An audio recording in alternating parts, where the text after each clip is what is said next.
Shalom, Bapak Ibu Saudara yang terkasih. Kita sudah memasuki menginjak bulan Oktober di 2023. Untuk itu saya undang kita semua untuk mengucap syukur untuk setiap penyertaan Tuhan, anugerah Tuhan bagi kita semua sampai saat ini. Mari sama-sama kita mengucap syukur.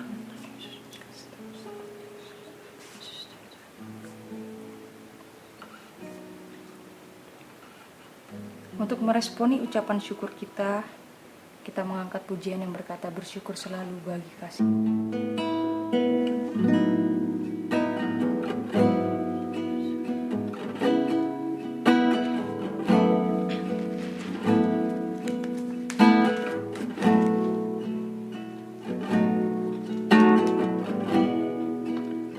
Bersyukur selalu bagi kasih-Mu di dalam hidup,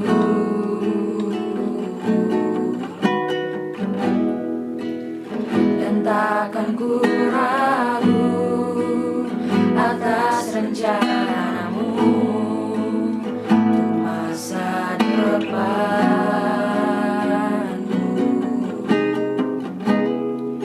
Sebagai Bapa yang baik, takkan pernah Kau meninggalkanku. Sebagai Bapa yang sangat baik, takkan pernah Kau melupakanku.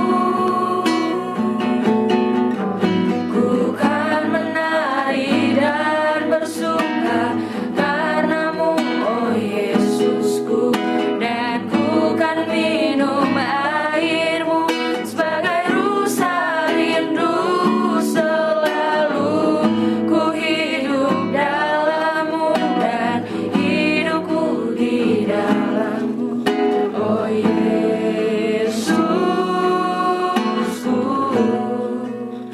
Kau sangat ku cinta.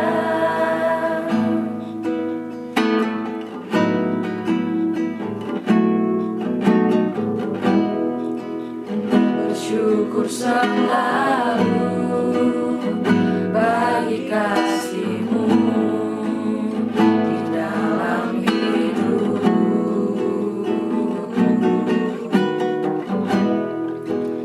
dan takkan ku ragu atas rencana-Mu untuk masa depanku. Sebagai Bapa yang baik, takkan pernah Kau meninggalkanku. Sebagai Bapa yang sangat baik, takkan pernah Kau melupakanku. Bukan menari dan bersuka karena-Mu, oh Yesusku, dan bukan minum air-Mu sebagai rusa rindu. Selalu ku hidup dalam-Mu dan hidupku di dalam-Mu, oh Yesusku. Kau sangat ku cinta. Mari kita satu dalam doa. Terpujilah Tuhan Allah kami yang hidup. Terima kasih untuk setiap penyertaan Tuhan bagi kehidupan kami sampai saat ini. Tuhan, kami akan memulai ibadah kami. Tuhan Yesus tolong kuduskan ibadah kami dari awal sampai pada akhirnya. Terima kasih Tuhan Yesus, inilah doa kami di dalam nama Tuhan Yesus. Haleluya, amin. Saya siapa sekali lagi? Shalom. Shalom. Shalom. Shalom. Kita akan memuji Tuhan bersama-sama. Sebelum itu saya undang kita semua untuk bangkit berdiri. Kita mau memuji Tuhan. Kita mau memuji Tuhan. Kecaplah dan lihat.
Kita akan bersama-sama mendengarkan firman Tuhan.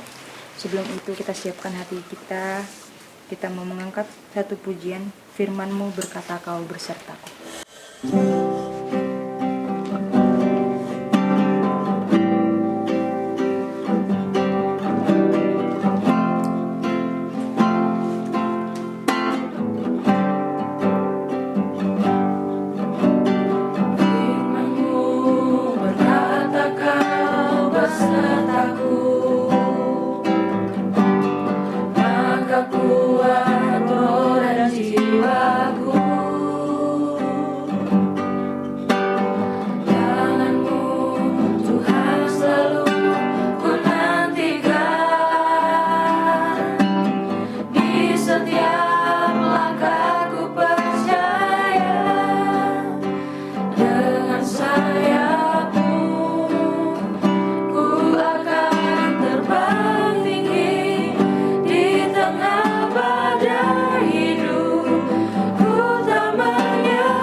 Mari kita berdoa.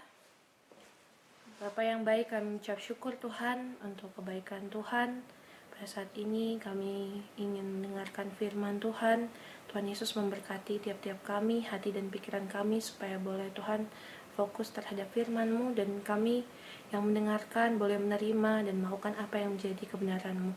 Terima kasih ya Bapa, kami siap mendengarkan firman Tuhan. Di dalam nama Tuhan Yesus Kristus kami berdoa. Amin. Ya, Shalom Bapak Ibu Saudara-saudari yang terkasih dalam nama Tuhan Yesus. Ya, kita akan melanjutkan perenungan kita yang terambil dalam surat Filemon, surat Paulus kepada Filemon, pasal 1 ayat 1 sampai ayat yang ketiga. Kita akan membacakannya bersama-sama. Filemon 1 ayat 1 sampai yang ketiga, 1, 2, 3 ya. Dari Paulus, seorang hukuman karena Kristus Yesus, dan dari Timotius, saudara kita. Kepada Filemon yang kekasih, teman sekerja kami, dan kepada Apfia, saudara perempuan kita, dan kepada Arkipus, teman seperjuangan kita, dan kepada jemaat di rumahmu. Kasih karunia dan damai sejahtera dari Allah, Bapa kita, dan dari Tuhan Yesus Kristus menyertai kamu. Ya, terima kasih untuk kerjasamanya. Jadi surat Filemon ini merupakan surat yang diberikan oleh Paulus kepada Filemon. Nah, sebelum saya lebih jauh perenungan kita, saya ingin memberikan satu ilustrasi. Nah, ada satu kasus. Nah, ada dua orang yang ingin belajar. Orang pertama misalnya Kaleb. Kaleb ini dia ingin belajar dengan keadaan tenang. Ya, banyak dari antara kita juga kalau misalnya belajar ada kayak apa ya istilahnya, lebih manjur atau lebih efektifnya ketika dalam suasana tenang. Nah, Kaleb itu orangnya seperti itu, dia belajar dengan suasana tenang. Nah, ada orang kedua juga namanya Kezia. Nah, Kezia ini tipikal orang yang belajar kalau misalnya senang dan seriusnya kalau sambil dengar musik. Nah, dua orang ini bersepakat bakalan belajar bersama-sama. Tapi kalau misalnya kita perhatikan, Kaleb yang orangnya ingin dalam keadaan tenang, sedangkan Kezia yang ingin sambil mendengarkan musik akan bakalan susah kalau misalnya disatukan bersama-sama dalam pembelajaran. Nah, kalau misalnya kita sebagai orang ketiga, kita memberikan saran seperti apa? Nah, di posisi yang sama juga, walaupun tidak serupa, Paulus juga menjadi seorang perantara bagi Filemon dan juga seorang budak bernama Onesimus.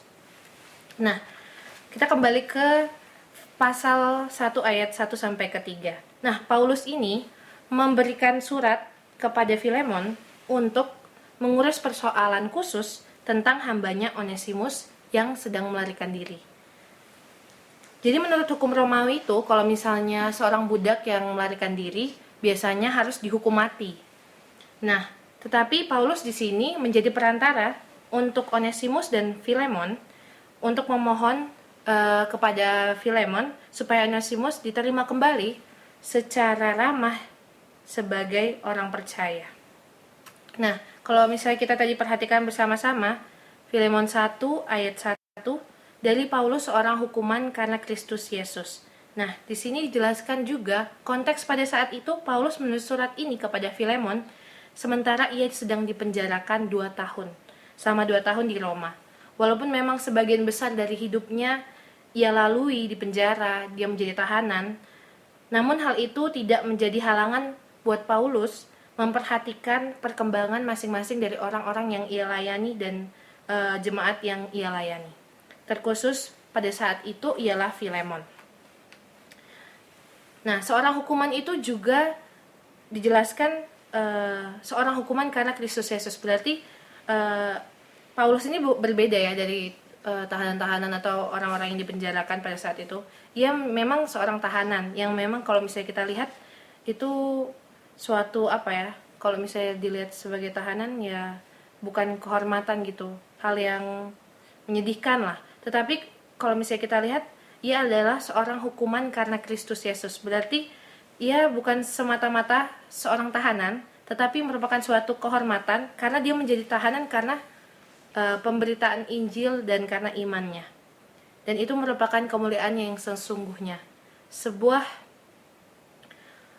permohonan yang diberikan oleh Paulus kepada Filemon sebagai orang yang menderita bagi Kristus dan Injilnya pasti akan diperhatikan dengan perhatian yang baik.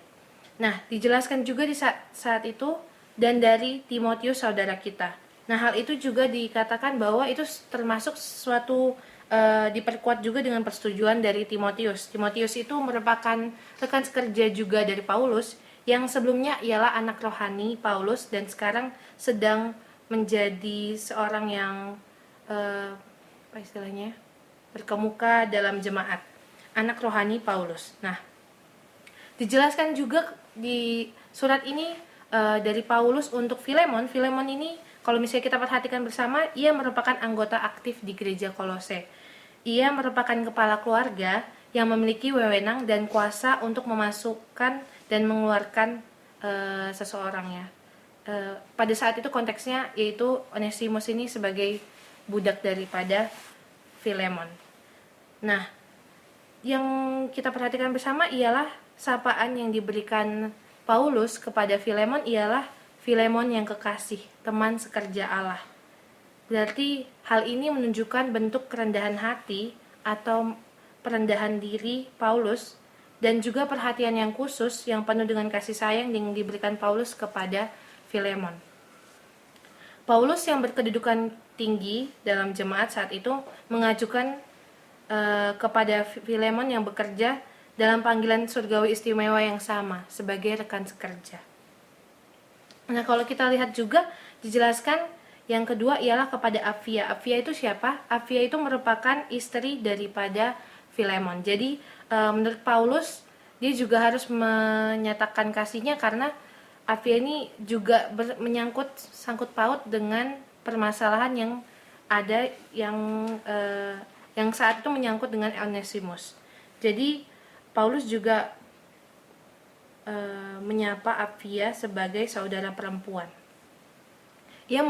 Apfia juga merupakan pihak yang dilanggar dan dirugikan oleh Onesimus, dan karena itu ia layak diperhatikan dalam surat yang meminta perdamaian dan pengampunan. Hal itu juga sama dengan Arkhipus. Arkhipus itu merupakan seorang hamba Tuhan juga di jemaat Kolose, teman Filemon, dan merupakan rekan gembalanya Filemon. Maka Paulus juga menganggap Arkhipus sebagai orang yang dimintai pendapat oleh Filemon dan yang mungkin dapat membantu terjadinya pendamaian dan pengampunan itu. Selanjutnya juga dijelaskan pada saat itu kepada jemaat di rumahmu. Kepada jemaat di rumahmu itu penjelasannya ialah rumah Filemon itu biasa dipakai untuk beberapa orang percaya menjadi tempat ibadah. Jadi hal ini juga disebutkan Paulus karena menyangkut juga dalam perkaranya Onesimus, agar mengajak tiap-tiap mereka untuk mengasihani dan mengakui kembali supaya Onesimus boleh kembali bersama-sama dengan mereka dan boleh mengadakan pendamaian yang diinginkan dan diusahakan itu. Nah, sebagai seorang yang percaya, kembali kepada konteks kita pada saat ini, kita mungkin pernah diperhadapkan pada masa-masa seperti ini ya, ketika ada orang yang mungkin ada bermasalah dengan kita, atau mungkin kita sebagai seperti Paulus ya, sebagai perantara, dilihat teman sekerjanya dan juga Onesimus sebagai budak yang awalnya melarikan diri. Nanti kita belajar bersama-sama pada pasalnya yang ketiga, pada perikop yang selanjutnya, bahwa Paulus meminta untuk Filemon menerima kembali Onesimus bukan hanya sebagai hamba, tetapi sebagai sahabat, sebagai rekan sekerja daripada Tuhan. Nah, kita juga sebagai orang yang percaya ingin adanya persekutuan yang baik, yang intim, bahkan juga tidak adanya kesalahpahaman yang terjadi di antara kita. Nah, Paulus di sini dia memperhatikan Filemon dan Onesimus. Dia mau memberikan waktunya untuk memperhatikan tiap-tiap apa yang terjadi, perkembangan apa yang terjadi pada rekan sekerjanya. Bahwa Onesimus yang tadinya melarikan diri, akhirnya dia ingin supaya diterima kembali sebagaimana yang dia inginkan. Karena itulah Paulus menulis surat ini dengan begitu umum supaya semua, Filemon, Apfia, Arkhipus, dan jemaat boleh mengakui dan menerima Onesimus sebagai petobat yang awalnya tidak berguna tetapi menjadi berguna oleh karena Kristus. Nah, di ayatnya yang ketiga, salam ini berupa berkat pula. Kalau misalnya kita perhatikan, kasih karunia dan damai sejahtera dari Allah Bapa kita, dari Tuhan Yesus Kristus menyertai kamu. Kalau yang kita pelajari di sini, kasih karunia dan damai sejahtera dari Allah dalam Kristus Yesus itu, Paulus selalu memberikan salam hangat kepada semua temannya dan berharap yang terbaik untuk mereka. Bukan emas atau perak ataupun barang-barang duniawi lainnya yang menjadi hal pertama dan utama, namun kasih karunia dan damai sejahtera. Paulus sendiri tidak memberikan kepada mereka, bukan Paulus yang memberikannya, tetapi Paulus meminta kepada Tuhan yang dapat memberikannya. Kasih karunia di sini merupakan perkenanan yang cuma-cuma, yang secara gratis yang diberikan Allah oleh karena kehendaknya, sebagaimana Allah adalah sumber daripada semua berkat. Dan damai sejahtera di sini merupakan semua kebaikan atau sebagai buah dan dampak dari kasih karunia. Dan dikatakan juga menyertai kamu, yaitu diberikan kepada mereka, tetapi tetap pada mereka dan akan merasakan terus-menerus terhibur akan kasih karunia dan damai sejahtera itu. Nah, kasih karunia dan damai sejahtera itu merupakan berkat yang diucapkan Paulus, yaitu bukan berkat-berkat duniawi ya, berkat-berkat rohani. Hal ini yang merupakan penyebab sukacita utama kita sebagai orang Kristen, bukan karena hal-hal yang barang-barang duniawi, kemewahan atau apapun itu, tetapi oleh karena damai sejahtera dan kasih karunia yang Tuhan berikan bagi kita. Dari Allah lah sumber kebaikan itu datang. Salam itu disampaikan bagi Filemon, bagi Apfia, bagi Arkipus, dan juga seluruh jemaat yang bersama-sama dengannya. Nah, kalau misalnya kita juga perhatikan bersama, sapaan Paulus merupakan berkat.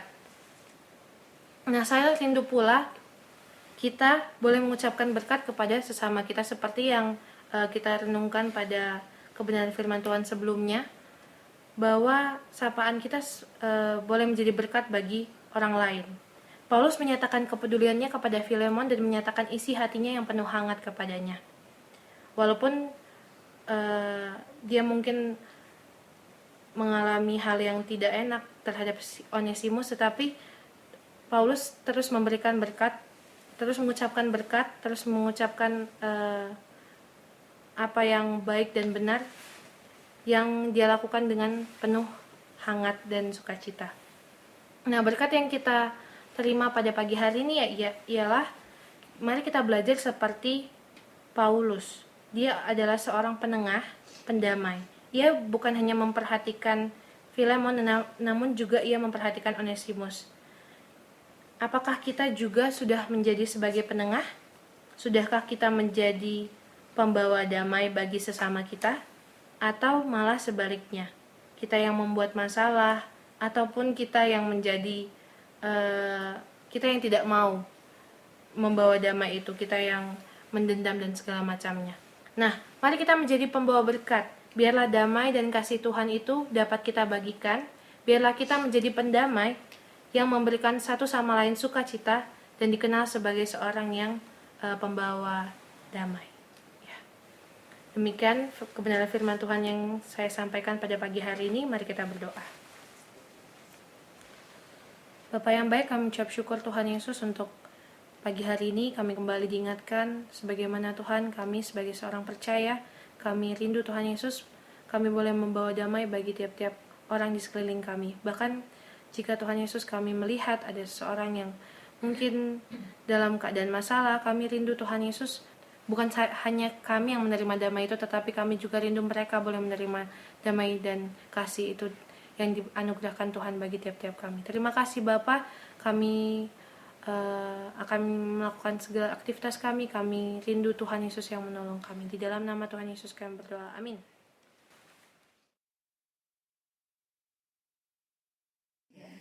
Sampai jumpa di episode bekal pagi selanjutnya. Belajar kebenaran Alkitab. Shalom, Tuhan Yesus memberkati.